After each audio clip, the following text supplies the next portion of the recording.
Can finish দিয়ে দিয়েছে Remix and this can be a messy situation for Alter Ego, কারণ তাদের এখান থেকে কিন্তু একটি প্লেয়ার হারিয়ে ফেলেছে। ফাইনালি নাইজেড তারা এখন বুঝতে পেরেছে প্লেয়ার রয়েছে, সাপোর্ট রয়েছে, নাও এবার ফাইট এন্ড এই জায়গা থেকেই কিন্তু তাদের এখন এলিমিনেশনের বন্যা বওয়ানো শুরু।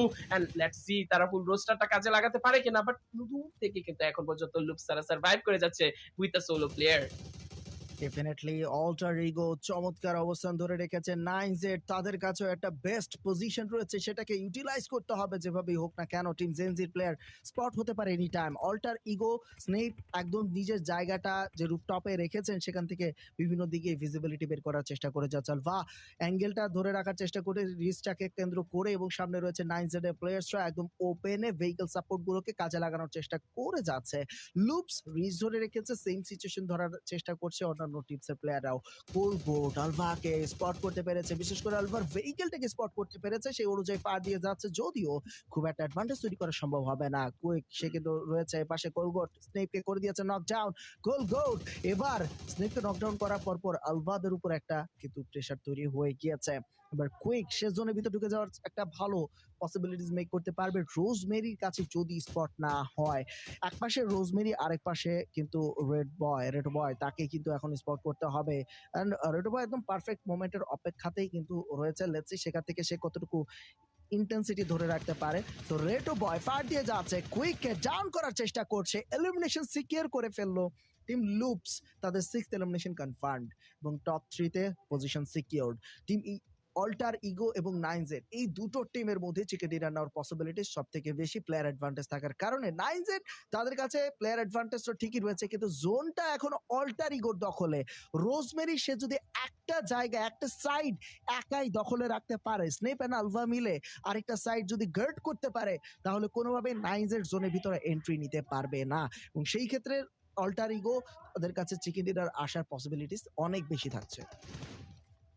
ডেফিনেটলি সার্কেল সাপোর্টটা তো রয়েছে, এই জায়গা থেকে যত করে ধরে রাখতে পারবে ততটাই কিন্তু কাজে আসতে পারে। এ পর্যায়ে কিন্তু 9Z এগিয়ে যাচ্ছে, ফাইটটা কিন্তু নিতে চাইবে ক্লোজ কমব্যাট থেকে। একে একে কিন্তু প্লেয়ার সবাই চলে এলো ব্যাকফিল্ড থেকে। যদি লুপসের প্লেয়ার এই জায়গায় যদি অ্যাটাক না করে, ডেফিনেটলি 9Z তারা কিন্তু এখান থেকে একটা ভালো সম্ভাবনা রেখে যাচ্ছে। বাট আলটার ইগো এত সহজে কিন্তু হার মানতে চাইবে না, ব্যাকফিল্ডে কিন্তু দেখার চেষ্টায় রয়েছে। সো এখান থেকে দেখার চেষ্টা করে যদি স্পট ডাউন করে ফেলে, তাহলে কিন্তু লুপসের জন্য খেলা শেষ। অ্যাজ আ সোলো প্লেয়ার যেহেতু ক্যারি আউট দিচ্ছে, এখান থেকে যদি একটা এক্সট্রা এলিমিনেশনও যদি আনতে পারে, that will be a fine situation for him. সেই জায়গা থেকে রোজমেরিকে দেখতে পাচ্ছি একটা ডিফারেন্ট অ্যাপ্রোচ নিয়ে যাচ্ছে। উনি চেষ্টা করবে যে দূর থেকে একটা অ্যাঙ্গেল নিয়ে সেই জায়গা থেকে যেন কোনোভাবে 9Z কে টেক ডাউন করা যায়। বাট পারবে কি রোজমেরি? এখন পর্যন্ত কিন্তু ভেহিকেল নিয়েই ঘুরিয়ে ঘুরিয়ে দেখার চেষ্টা করে যাচ্ছে। সেখান থেকে লুপসের যে লাস্ট প্লেয়ার, এন্ড সে যদি থার্ড পার্টি না করে, তাহলে কিন্তু আলটার ইগো সুন্দরভাবে কিন্তু ফাইটটা কন্টিনিউ করতে পারবে। এখন পর্যন্ত 9Z তারা নিজের জায়গায় রয়েছিল, ফাইনালি রোজমেরি দেখে ফেললো, দেখা মাত্র স্প্রে এন্ড এই জায়গা থেকে কিন্তু লুপস হয়ে যাচ্ছে এলিমিনেটেড। বাট এখন দুটো দলই রয়েছে, এক হচ্ছে 9Z, অন্যটি আলটার ইগো। ফাইটটা শুরু হয়ে যাচ্ছে, একে অপরের দিকে যাচ্ছে কিন্তু গ্রেনেড স্প্যাম। এই জায়গা থেকে কোন গ্রেনেডে ফুটবে? প্লেয়ার কিন্তু ড্যামেজ ডিল করছে, মারাত্মক ড্যামেজ 9Z এর প্লেয়ার ছিল, বাট এর মাঝেও কিন্তু নিজেকে হিল আপ করে নিয়েছে। রোজমেরি সাপোর্টটা দরকার, সেই সাপোর্টটা কিন্তু পারফেক্টলি দেওয়ার চেষ্টা। এখন কিন্তু ফ্রন্ট সাইড থেকে কোনোভাবে যদি একটা প্লেয়ার নকডাউন হয়ে যায় আলটার ইগোর, তাহলে কিন্তু বিপদটা হতে পারে। বিপদটা কিন্তু কোনোভাবেই নিতে চাইবে না। 9Z এগিয়ে যেতে চাচ্ছে, সে কিন্তু স্মোক দিয়ে দিয়ে দেখার চেষ্টা রয়েছে, কম্পাউন্ড সাইডে চলে এলো। সেই জায়গা থেকে এখন গ্রেড গুলো কিন্তু ডজ করে যেতে চাইবে।